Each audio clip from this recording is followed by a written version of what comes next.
भुवनेश्वर मुख्यमंत्री श्री मोहन चरण माझी आज राज्यर 13टी जिले में 44टी तहसिल रे नुआ सब रेजिस्ट्रेशन कार्यालय उद्घाटन करिसेंती। अवसर में मुख्यमंत्री कहिसेंती जे पर्यायक्रमे राज्यर सबु तहसिल रे सब रेजिस्ट्रेशन ऑफिस खोला जिवो। एही अवसर में मुख्यमंत्री कहिथिले जे सरकारी सेवा सुविधा रे पाइबा हेउची लोकंको अधिकार।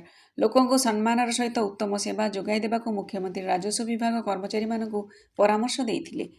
लोकसेवा भवन में आयोजित एक कार्यक्रम में नुआ उप निबंधन बा सब रेजिस्ट्रेशन कार्यालय उद्घाटन कर कार्यक्रम में राजस्व मंत्री श्री सुरेश पुजारी एवं राजस्व विभाग अतिरिक्त मुख्य शासन सचिव श्री देवरंजन कुमार सिंह, राजस्व registration inspector general P Anvesha Reddy सहित राजस्व विभाग अधिकारी और कर्मचारी माने उपस्थित थिले। आभासी जरिया 13टी जिलार जिलापाल, अतिरिक्त जिलापाल, उपजिलापाल, तहसिलदार और सब रेजिस्ट्रार माने जोग देइथिले।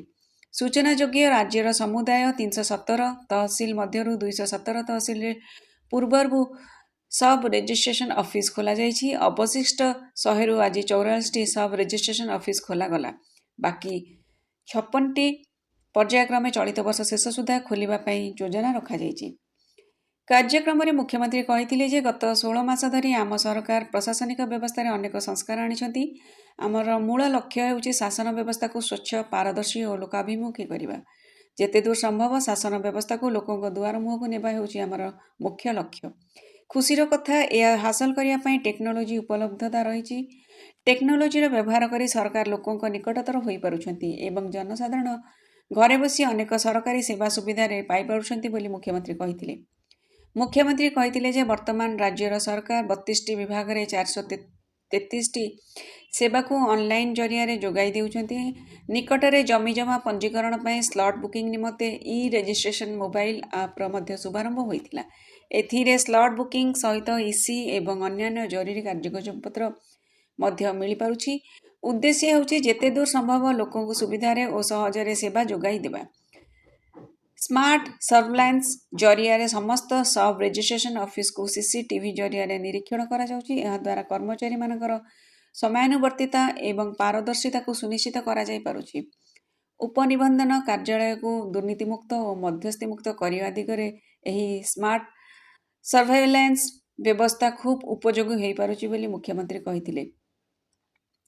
मुख्यमंत्री कहिथिले जे सबु तहसिल रे सब रेजिस्ट्रेशन ऑफिस खोलिबा द्वारा जनसाधारण को अनेक सुविधा मिल पारिबो। दूर दूरांतरु जाई जमी पंजीकरण करिवार असुविधा और खर्चरु मुक्ति, समय उपयुक्त पंजीकरण, सहजरे म्यूटेशन पट्टा उपलब्ध, राजस्व संग्रह रे उन्नति एवं सर्वोपरि जमी पंजीकरण पारदर्शिता वृद्धि होई पारियो बोली से कहिथिले। नुआ सरकार आसिबा परे राजस्व मंत्री श्री सुरेश पुजारी को नेतृत्व में विभाग पक्षरु लोकों को सेवा प्रदान करिबारे दक्षता आछि बोली मत देई मुख्यमंत्री कहिथिले जे एही विभाग अल्प समय मध्य 2,18,61,063टी सेवा ऑनलाइन जरिया जोगाई देथिबा बेले 25,000 रु अधिक बास गृहहीन लोकों को घरबाड़ी पट्टा दिया जाइछि। 27 लाख खाता को सर्वेक्षण करा जाय मृत लोकों को जमीबाड़ी को सेमाने उत्तराधिकारी नाम रे रेकर्ड करा जाइछि। एहा सहित गत 1 वर्ष मध्य 23,988टी सरकारी शिक्षानुष्ठान को स्थायी पट्टा प्रदान करा जाई पारिछि।